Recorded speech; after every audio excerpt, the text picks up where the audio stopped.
खड़िया project में बड़ा हादसा टला। 100 टन डंपर जलकर हुआ खाक। प्राप्त जानकारी के अनुसार बुधवार दोपहर 2 से 3 बजे के आसपास एनसीएल खड़िया प्रोजेक्ट में बड़ा हादसा होते होते बचा।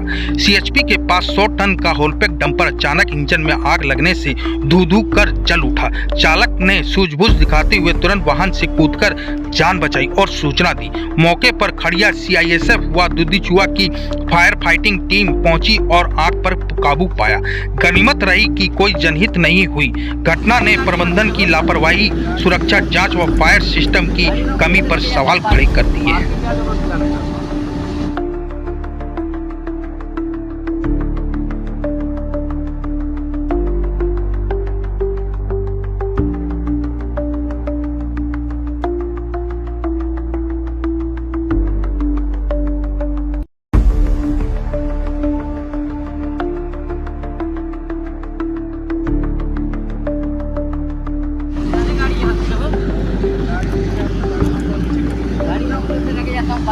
पार्किंग क्या जरूरत है?